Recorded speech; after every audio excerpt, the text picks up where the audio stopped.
le monde est partant pour le grand reset. Enfin, presque tout le monde. Il y a un gars qui a le pouvoir de faire quelque chose pour arrêter ça, et vous savez exactement de qui je parle. Et ils ont fait une erreur quand ils ont essayé de mettre Trump de leur côté. Ils ont invité Donald Trump à Davos, 2 fois je crois. Mais en janvier, quand Donald Trump a vraiment commencé à voir la bête qui se dressait contre lui, il est allé à Davos, oui, au Forum économique mondial, et il leur a fait un énorme doigt d'honneur. Nous nous sommes engagés à préserver la majesté de la création de Dieu et la beauté naturelle de notre monde. Mais pour embrasser les possibilités de demain, nous devons rejeter les éternels prophètes de malheur et leurs prédictions de l'Apocalypse. Ces alarmistes exigent toujours la même chose, le pouvoir absolu de dominer, transformer et contrôler chaque aspect de nos vies. Nous ne laisserons jamais les socialistes radicaux détruire notre économie et ruiner notre pays. 2 jours après que Donald Trump ait donné ce discours, un gauchiste de 89 ans, l'étrange milliardaire George Soros, a fait une intervention d'urgence, à Davos une fois de plus, avertissant que les élections américaines de 2020 détermineraient, je cite, « le sort de notre monde ». Maintenant, puisqu'on parle de Davos, jetez un coup d'œil une fois de plus. C'était 1 mois après que Donald Trump s'est adressé à Davos et leur a fait un doigt d'honneur. Voici ce que le pape François et l'économiste Jeffrey Sachs ont répondu. C'est un pays dangereux en ce moment. Il sera absolument dangereux si Trump est réélu.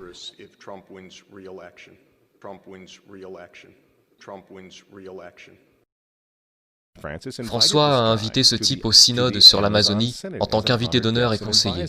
Il est aussi conseiller de Bernie Sanders. Qu'est-ce qu'il fait au Vatican? Pourquoi ce type qui est un promoteur pour le socialiste pur et dur Bernie Sanders, se retrouve en tant que conseiller pour le pape? Pourquoi a-t-il ses accès au Vatican? Jeffrey Sachs soutient l'avortement et la contraception, mais ce n'est pas un problème pour le Vatican. Pour le Vatican, pour le pape François et pour ses amis à l'ONU, c'est évidemment Donald Trump le problème.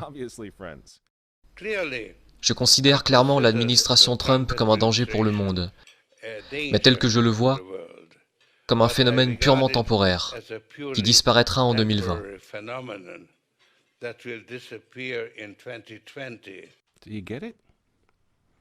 Vous comprenez? Vous voyez pourquoi il y a tant de haine envers Trump? Parce que malgré tous ses défauts, il est capitaliste, il n'est pas mondialiste. Il ne sera jamais l'un d'entre eux. C'est pourquoi il a retiré les États-Unis de l'accord de Paris sur le climat. Donald Trump a retiré les États-Unis de l'Organisation mondiale de la santé, l'entreprise de Bill Gates. Et maintenant, il menace de retirer les États-Unis de l'Organisation mondiale du commerce. Les gens disent « Oui, Donald Trump s'est marié 2 fois, c'est vraiment un homme mauvais. Mais il est en train de tenir tête à des démons. Personne n'a dit qu'il était saint. Il frappe les vaches sacrées des Nations Unies dans le monde entier en ce moment même. L'Assemblée générale vote couramment à 185 voix contre les États-Unis sur presque tous les sujets désormais. Et vous vous souvenez, puisqu'on parle des Nations Unies, en novembre 2019, juste avant que le coronavirus arrive, Trump est allé aux Nations Unies, à l'Assemblée générale, et il a déclaré la guerre au mondialisme. Les dirigeants avisés mettent toujours le bien de leur propre peuple, de leur propre pays, en premier. L'avenir n'appartient pas aux mondialistes. L'avenir appartient aux patriotes. Peu après le discours que Donald Trump a livré à l'ONU, que s'est-il passé? Le coronavirus s'est répandu dans le monde, et l'économie américaine qui était en plein essor a été mise sous assistance respiratoire.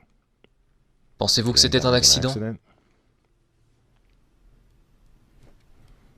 Donc quand ils vous disent, et qu'ils nous disent à tous, de rester à la maison, de porter un masque pour que grand-mère ne tombe pas malade, vous devez comprendre ce qui se passe vraiment. Ils ne se soucient pas de votre grand-mère. Ils ne s'occupent pas des personnes âgées. Ils ne se soucient pas des bébés. Ils veulent les avorter, afin de pouvoir sauver notre société. Ils avortent des millions de bébés dans le monde entier. Ils ne se soucient pas des bébés, ils ne se soucient pas des personnes âgées. En réalité, si vous voulez sauver votre grand-mère, dites aux mondialistes de rester loin d'elle. Vous vous souvenez comment certains d'entre eux, comme Cuomo ou d'autres du même genre, ont renvoyé des patients atteints du coronavirus dans les maisons de retraite? Voilà à quel point ils se soucient de votre grand-mère. Et le but du jeu est maintenant de mettre l'économie des États-Unis à genoux, la réduire à néant, pour que tout le monde réclame le grand reset. Rendre cette nouvelle normalité si anormale que même vous et moi, vous savez, Dans un avenir proche, nous supplierons pour avoir des vaccins, car on nous aura rendus fous à ce moment-là, à mendier pour tout ce qui nous gardera en sécurité, selon nos geôliers et gardiens, et nos gardiens de zoo, vous voyez. C'est ce qu'ils veulent, c'est pourquoi ils continuent à utiliser ce terme de nouvelle normalité. Vous voulez combattre ? Retournez au travail, retournez à l'école. Si vous êtes en bonne santé, retirez votre masque. Et pour l'amour de Dieu, retournez à l'église et priez pour que Trump l'emporte en novembre. C'est à ça que sert le grand reset. Le faux dossier russe, l'impeachment. Vous voyez ? Pendant 4 ans, ils ont essayé d'arrêter cet homme, car s'il renforce l'Amérique, s'il la rend à nouveau forte, s'il sauve l'économie une seconde fois, le grand reset n'aura pas lieu. Le nouvel ordre mondial va être rejeté, et qui sait quand ils auront une opportunité comme celle du coronavirus à nouveau. Et ils le savent. Alors je vous pose la question.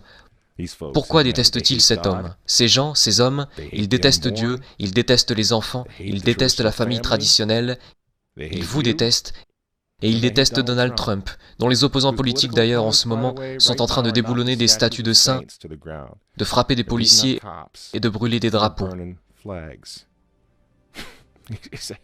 Vous dites que vous n'aimez pas Trump? Je suis désolé les amis, mais on s'en fiche, cela n'a plus vraiment d'importance.